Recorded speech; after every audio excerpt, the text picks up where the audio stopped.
I love this list. Like it starts out promising, I'm gonna say, like onion powder, cayenne, two basil leaves, but then it gets into like all these awesome packages of peppercorn gravy, brown gravy, taco spice, meatloaf spice. I question what that is. What is meatloaf spice? I don't. Because when I make meatloaf, I'm making meatloaf. I better buy the package that says meatloaf spice, and I dump it on the meat and put it in the oven. Welcome to Chef Over Your Shoulder, our podcast about the connections we make through cooking. Pairing professional chefs Jody and Kirstie from the Culinary Studio with me, a burn to the bottom of the pan expert, creates the perfect recipe to demystify the kitchen and bring back the joy of cooking without the pressure. This week, I opened my pantry doors, giving Jody and Kirstie a full view of my spice chaos. They waste no time calling out my dusty old seasonings. It turns out spices actually expire. And they question why I own Cream of Tartar. Spoiler, I thought it was for fish, not baking. We share some nostalgic stories after they spot some 80s Crystal Light lurking in the back. And of course, there are many recipes and spice combinations you can use, including Kirstie's Trinity of Middle Eastern spices. We hope this episode inspires you to look at what's in your pantry. Hey friends, so I was rifling through our spice cupboard because I was looking for the cinnamon. My grandmother used to make sugar cinnamon toast when I would stay over, and now I make it for my kids. So I was looking for the cinnamon, and I started to see all of these duplicate spices and some that I have no idea what to do for. So it really prompted me to clean out the cupboard, and it also led to what we're going to talk about today, which is what's in your pantry. Yeah, your photos were fascinating. I will say that. Look for them on Instagram for sure. Yeah, it was so brave to show your pantry. Oh, thank you. Why? Right? Like I've got an after photo. I do not have the before photo because it was so embarrassing. And it was 2 days to clean out my pantry. I can walk into it. It's not just a couple cupboards. So I know I'm like bragging. When you have too much space, it's literally too much space. That's my problem. True. Yeah. Oh, that's amazing. There we go. We should start a new thing. Show your before pantry and your after pantry. Yeah. Yeah. Only for the brave at heart. And that wasn't me. Like we should lead by example. I did say, I'm like, where's your before picture? Jody's like, oh God, no one's seeing that. Do you want to know why? Because I really believe that everyone should spend some time in the kitchen. The kiddos as well, whether you've got it, like we started, Chris, what were we, our kids were 6 when they could hold a real chef's knife and we had them in the kitchen. I think it's important. So more times than not, especially during the school year, my kids are coming home from school, I'm feeding them and they have to do some of the cleanup.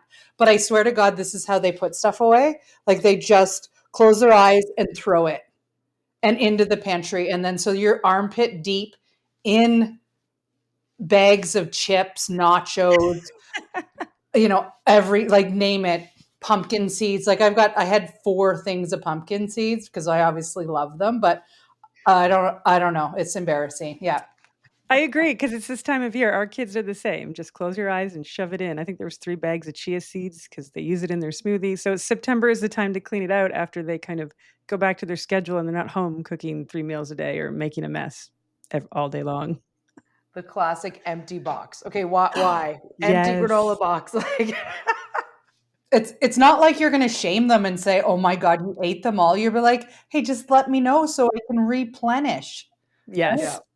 Yeah. I know. And so when I cleaned it out, I was like, oh, maybe you can give me some ideas about recipes that I can combine spices with because I'm not very creative. And so I'm really hoping that also, I can learn to use some of the stuff in my pantry. So before we get to that, this podcast, as we said, is about laughter and learning and fun, but it's also about you, both of you, sharing your recipes with everybody. And so anytime we talk about something, you'll always be able to find the recipe in the show notes and also on the Culinary Studio website, likely through a blog, but you'll be able to find the links everywhere. So let's talk about what you guys cooked last week. Oh, I've got 2 things because I have a real mom win. I got 10 out of 10 from everyone in my family. For those of you who don't know, I've got 4 kids and a husband. And to get everyone to like, that was really good. Like, and we cook chef-worthy meal. Like, we're cooking everything. Bibimbap, Thai curries, right? Like salmon miso bowls, sushi from scratch, all of these things. And this week, I got a 10 out of 10. I was like, I bragged about it. I went to the hockey arena. I'm like, hey, listen to me. It was chicken cacciatore. Wow. Not fancy. I mean, I think it's fancy, but it's fairly normal. Yeah, we'll share the recipe. Yes. Yeah, fairly well known, but who makes it anymore? Jody. Jody. Yeah. Jody makes Yeah. it. So I think everyone should. I used Olivieri gnocchi. And if you're not familiar with that, not sponsored yet, Olivieri, but listen, it is a 2-minute gnocchi. As my kid is eating this cacciatore, gave me a 10 out of 10. She looks at me and she's like, hey, can you make this from scratch? I'm like, yeah, I can, but it takes hours. Like, I'd be in the kitchen. Not 2 minutes. Yeah, and the 2-minute stuff is delicious, right, Chris? Like, you've used it before. We love it for that very quick starch on a busy day. So we'll share that recipe for chicken cacciatore. It's a mouthful. The other thing is it's tomato season. I cannot get enough of a delicious tomato sandwich, right? Like with some fresh toasted bread, a field tomato. It doesn't have to be anything fancy. I bought a basket at the grocery store or at the St. Jacobs Market, and man, oh man, I could eat like 3 of them a day. That's it. That's what I made this week. That sounds very yummy. Just tomatoes. You're tomato heavy. You got to celebrate the tomato when it's in season, Kirst, right? We know this. Yeah, 100%. Yeah. We've been canning like grandmas as well. But that's a whole other story. That's a whole other podcast, Amy. Yes. What did I cook? I had a win as well. I was telling Jody about it, and it's kind of a great segue. I used my Asian pantry ingredients to come up with the sauce of soy sauce, sesame oil, a little bit of fish sauce, a little bit of lime juice, maple syrup. Again, we've got this recipe on our website. I don't even know what to call it, really. It was a weeknight miracle. My son came home from school. He's like, had I known this is what I was going to come home to, like he lost his mind. All it was this sauce, noodles. I had like a half a pound of ground pork in the freezer and some frozen shrimp, everything in the wok and green onion on top. And it was truly a little bit of a Monday night miracle. That's what it was. So that was a win. Yummy. But like, Amy, I'm sure you've had it where you get, a bottle of something for one recipe and then it sits in your fridge or in your pantry for 2 years. Like, what else can I do with fish sauce, right? So we always try to like come up with new ways that we can add that ingredient or any ingredients really together to help you use them up. And that was this recipe. To be named. I like it. So I have to say, I have all the spices and I've got a lot of stuff, and you guys looked at the picture and you want to ask me a few things. So fire away. Okay, so I saw your list and I saw cream of tartar on there. I'm thinking your kids are a little bit old to make Play-Doh, and that's a reason that people had cream of tartar in their pantry. Another is like they're baking and they're really liking the science, so you have that as an acid or a chemical leavener supporter. We can talk about that in another episode. What's the cream of tartar about? So over the summer, my daughter Emma wanted to bake something and found a recipe, and it was in the recipe. And I, of course, said, "Are you sure?" Because that's supposed to be used for fish. Oh my God. You're saying tartar sauce?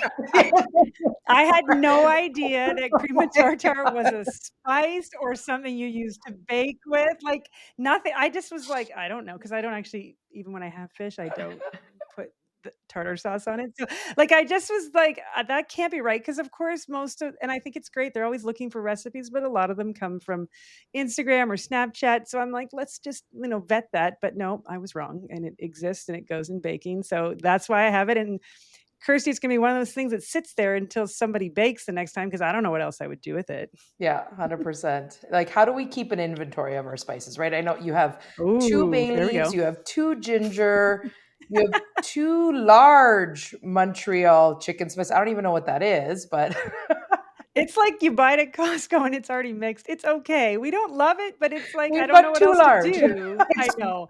I will say, and I do, you know what? I appreciate my mother-in-law quite a bit, and she always she's often cooked the turkey at our house over Thanksgiving and Christmas. She brings the spices, and then I think she thinks that I'm going to use them, so she brings them again, but I don't. So now I have 2 of things that I don't know what to do with. Thank you for that explanation. Oh my, there you go. I love this list. Like it starts out promising, I'm going to say, you know, like onion powder, cayenne, 2 basil leaves. You use like dried herbs like you would spices at the beginning of cooking. Don't think that you're going to create some magic by throwing some dusty leaves on the end, you know, to finish.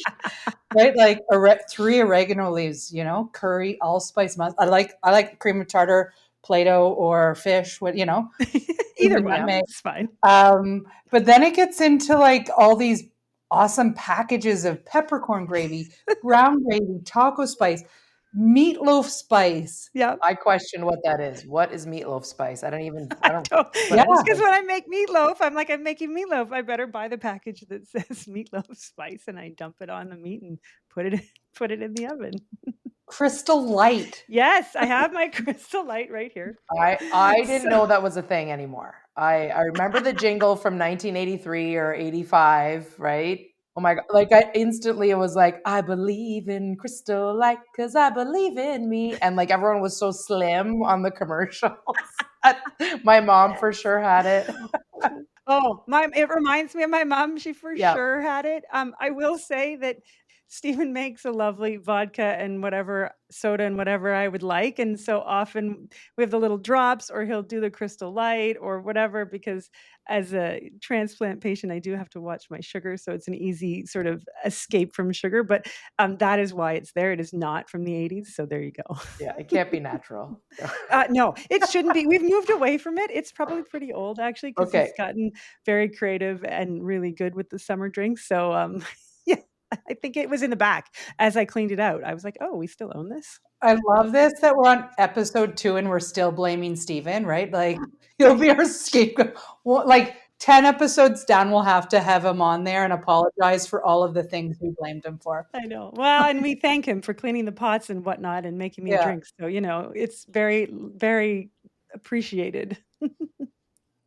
But I do want to get away from like the mixed spice, like the Italian seasoning already mixed and the taco already mixed. And I just don't know how. And interesting enough, my oldest Jackson was doing more cooking over the summer. And he made this one spice for his sweet potatoes, and it had things I would never even think of. Like he put cinnamon in it. And I was like, oh, I didn't know that. So it kind of also got me curious to learn a little bit more what to do in my pantry. All right. I'm not going to say to throw anything out. Okay. Like that peppercorn gravy and those packages of brown gravy, you know, you're making a quick poutine during hockey season. You know, I guess that would be like a gut bomb, but it could be delicious. Also, you know, you could take some of that brown gravy mix, and when you run out of your meatloaf spice, you could throw that in there for like some backup. Now, do you have a good meatloaf recipe? Because we're coming into sort of, you know, after school busy and colder season, and we do like it, but I would like to make it more yummy. Oh, we sure do, Amy. We sure do. Yeah. About this time last year, I think, Jody, went on a bit of a meatloaf deep dive.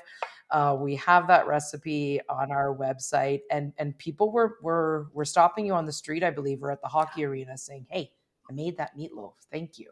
Yeah, I wish I was on the streets. I'm in the hockey arena, and I am getting people. That sounded bad, but no. I am getting people like, I made the meatloaf recipe or I made it again. I've always been a fan of meatloaf, right? Like loved it, even though in the Christmas Story, you know, the episode like meatloaf, he's like playing with it, but it's so delicious. Like Kirstie's made like an amazing version. Yes, there is a link on our website for it. And it's simple, right? Like it's getting everything together, and it can be so satisfying. Yeah. So, you know, spices aside, you did show off your entire pantry. Really did. Fascinating, just fascinating, right? It always reminds me, every time my brother goes into somebody's house, he opens their fridge and just like, doesn't matter. Checks it out. Doesn't matter who. Like, what are you looking for? Oh, I don't know. Just checking it out, right? And it is kind of fun. Your Bischoff spread, love, like, I don't have it. I think I would really like it. I think I love those little biscuits. That's where it comes from. Yes. Yeah. So do you just eat that on toast or what do you, yeah. My daughter, Emma, she's got the sweet tooth. She got the Ninja Creamy for Christmas, and you put the spread in and the cookies, and it makes something that's yummy. I will say it's extremely yummy. Okay. And I didn't know it existed either. She always liked the cookies, and they're kind of like nice little English with the tea cookies. And then she's like, "Oh no, there's a spread, and I need it for my Ninja Creamy." Okay. Yeah, no, those cookies are amazing. I know. I'll get that recipe for you, and that'll be my contribution. Thank you. Yes. I love it. So sorry, are you saying you're making like a vanilla ice cream with that Ninja Creamy and then stirring in cookie and the spread? I don't know. I'm gonna have to phone Emma and ask her. So yeah, no, she really wanted it, and I was like, "Oh my god, I have all these appliances that I do not use, and I didn't want another one, but she wanted it for Christmas, so that's what happened, and she uses it all the time, and it's mostly sweets. I mean, she can make like sorbet, like frozen smoothie. That was really good in the summer, but she finds these ones where you add milk in it, and then it has to freeze, and then you put it in the Ninja Creamy, and it spins it around, and then you add some things. I will ask her, and I will find out. So I have another use for your Bischoff spread. Ooh. I recently, because I do love them. My hairdresser always gave them to me, and I'm like, "What are these magical little biscuits?" And I recently made a banana bread, a Bischoff banana bread. So you chopped up the biscuits and put them in the banana bread, and then drizzled with that spread to really gild the lily, as Jody would say. So there you go. There's another use for that. That sounds really good. Okay, now we've got 2 uses for it. I'm in. And listen, I don't want to come across as like two, stuck up chefs that have to make everything from scratch, because 100% we're not. I've got craft dinner in my pantry. Oh my God. True story. 8:30 last night. True story. I made 2 boxes of craft dinner. Jody, can you even believe that? You know when there's a kid at your house and they're really bold and they're like, "I'm hungry." Like, not your kid.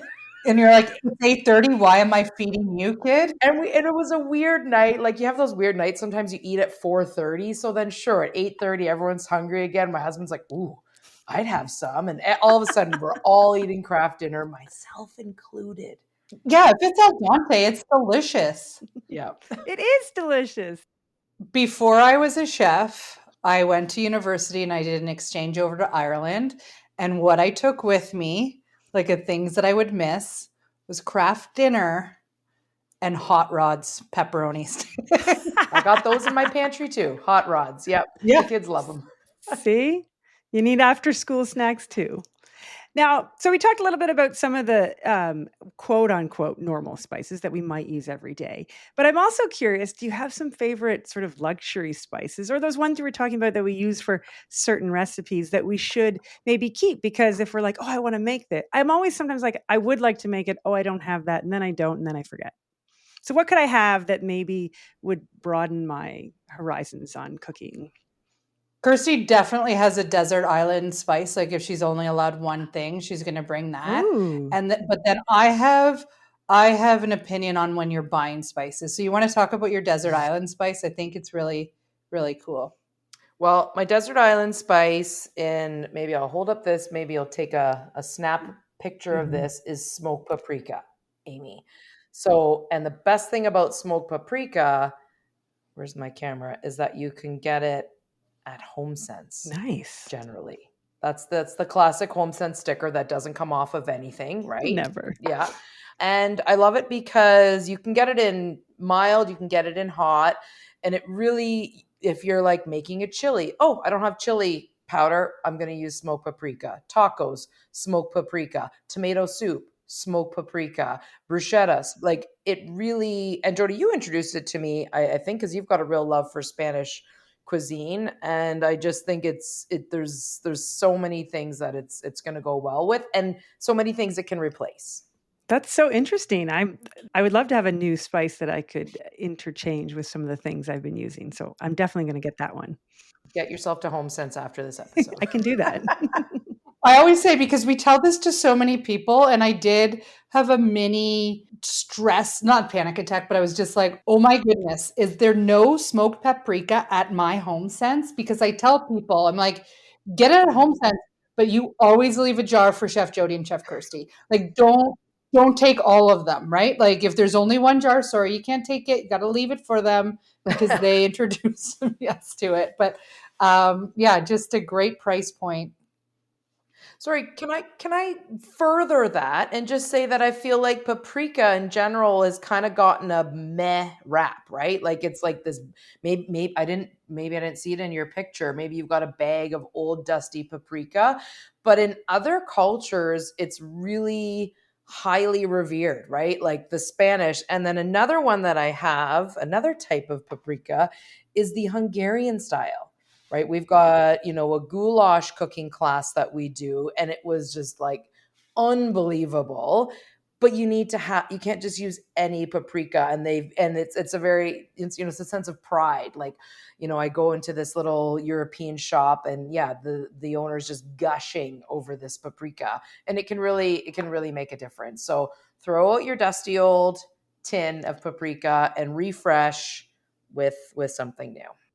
On the whole, throw out your old spices. Do they have an expiry date? Yeah. Generally speaking, after about 6 months, they're not as fresh. And you can sometimes smell, the spices and know that they're like, oh, it's not as fresh. It smells a little stale, right? And if you run into that so often, go to the bulk barn. Oh, Canada has yes. bulk barn. It's amazing. You can buy smaller amounts. It's a way to test the waters of the spice if you need them, or just get the right amount for whatever you're cooking. Like when you go to a grocery store, spices are like $8 for a larger, container of them, and you're like, do I need that much? You go to the bulk barn and get, take your recipe with you and say, okay, I need a couple teaspoons. Get a couple teaspoons of it. Even measure it out with your own measuring spoon. and then you've got it. It's always fresh. There's great turnover there. And then you're not committed. That's a great tip. I didn't even think about that. I mean, I usually go in the bulk barn, turn right, and go to the candy. So I should maybe turn left and go to the spices instead. There's so many, like tea there at the bulk barn, right? Definitely, I'm going to get the loose leaf Kit Kat. That's my favorite chocolate bar of all time, right? And then I'm going to get some spices. Yeah. Cool. I do want to talk about the packaged hollandaise. Okay, I will. Okay, so I'm going to say that Xavier took foods in high school last year and really enjoyed it, and that's one thing that they made, and I think again that's my trepidation of things, right? I'm like, oh, that must be really hard to make. So I'm like, oh, we'll do that later, and later never comes, and that's on me. But I did buy it because he's home a lot after school on his own, and so then he can make it quickly for if he has to go, and he's all in. So when he's in, he's all in. He's like, well, I have to have eggs Benedict for dinner 3 nights. Wow. Oh yeah. After school, 11 o'clock in the morning, like he went through a little phase. Like he'd got all these great recipes, and he went through a phase of making all the ones from his cooking class, and he makes great cookies. He got a great chocolate chip cookie recipe from there. So that's why, but him and I have talked, and he is very curious to learn how to make it from scratch. And I know that it would taste so much better. And I love eggs Benedict. So I would actually love to learn a little bit more about how to make hollandaise sauce. So that's my story on the hollandaise sauce. I've got a great story about hollandaise, but I think we should do an episode on eggs, and we'll regroup on it. You can wait with anticipated breath. Right, hold your breath on this one. That's right. Story. Stay tuned. And you're not going to believe what my answer is. Like, you're not going to believe my feelings. All right, I can't wait. So I mentioned earlier a little bit about I've got all these spices, and you're saying keep them in, well, not the 6-month-old ones, but keep them and use them. So can we talk a little bit about your favorite combinations of spices and what recipes you use those in, and how does that work? Like, I'm like, oh, do I put how much of this versus how much of this? What's the balance? And what do you guys like when you're combining spices for certain recipes? Often Kirstie and I we'll have similar answers. And one of the things that I'm going to say is more is more, right? Especially for those people not using spices so much. You're going to probably, it's not just a little pinch. You need a little bit more. We're talking like anything, depending on the spice, between a pinch and a tablespoon. Oh, wow. Okay. With spices, there's a certain way you cook with them. Okay. So with whole spices, let's say you've got whole spices, we've got a delicious butter chicken, right? We've got, I don't know if we probably talked about it in first episode. We talk about it all the time. You know, everyone loves it from little kids all the way through. And we have our own spice blend for garam masala. When you create your own spice blend, you can be like, I'm a spice wimp. I didn't know if I said this before. No, but that's good to know. Total spice wimp. So if there's heat, I'm always going to dial it back. Mm-hmm. Right? Even Kirstie's spice level, her heat level is too hot for me. When you blend your own spices, you can control that.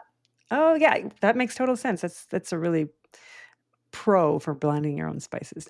Here's my basic question: what's the difference between a whole spice and a not whole spice? So you can buy whole peppercorns. Oh, okay. You've got, on your list, you've got coriander seeds, so that's a whole spice. Never opened that one ever. Not sure how it got there. Okay. Well, yeah, we'll show you good. how. Oh, I do like the idea of mixing it and then controlling it. That's something I didn't think about. So, Kirstie, you more have some stories about actual combinations. Yeah, I mean, one of the things we recently did a fish taco recipe, and that was a real eye-opener on combining spices. You said right at the beginning of the episode something about your son adding cinnamon to something. Yeah. You're like, what? Right? And so it's bringing in, so this fish taco recipe had my hero, a little bit of smoked paprika, cumin, coriander, a pinch of cinnamon. We see that a lot in Mexican spices. So as Jody said, more is more. Having fun combining them. That's one of our favorite combos. One of the other favorite combos that I have, I made up the name. I call it the Trinity of Middle Eastern spices, which is Aleppo pepper. So these things are sure, our parents, my mom didn't cook with these, but they're becoming more readily available, right? You're seeing pulby bear, which is the same as Aleppo pepper. Maybe if you're reading Bon Appetit, you're for sure seeing it.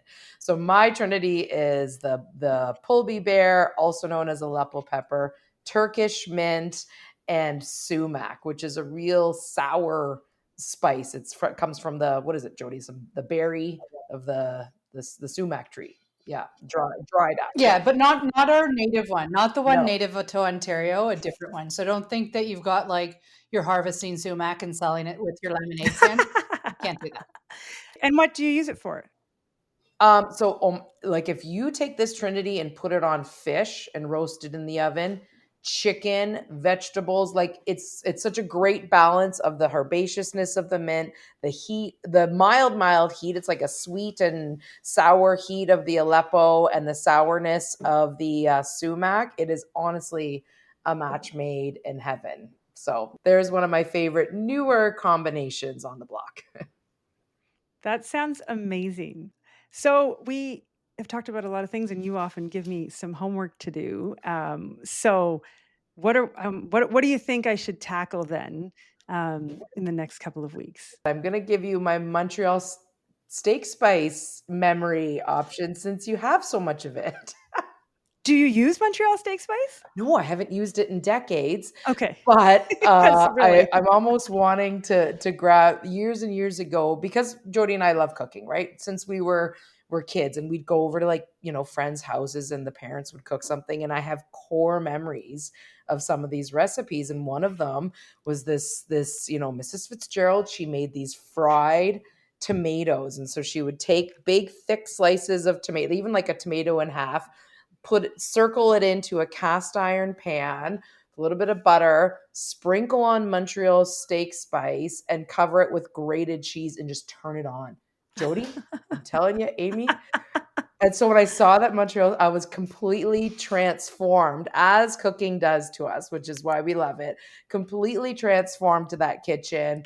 And then we just ate it with steak and bread. It was unbelievable. So I might have to just bring it back.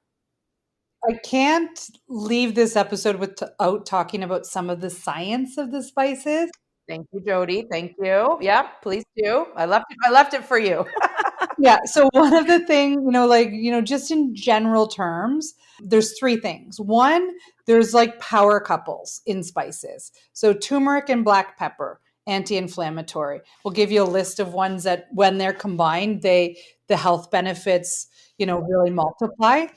The other thing about spices is there are fat soluble flavor components and water soluble. So Kirstie talked about the fish tacos and this spice blend. And when we make it, it becomes a paste. And what we do is we start it with just the dried combination. We add hot water to it. And then right away, it becomes aromatic. You can start to smell it. You get excited.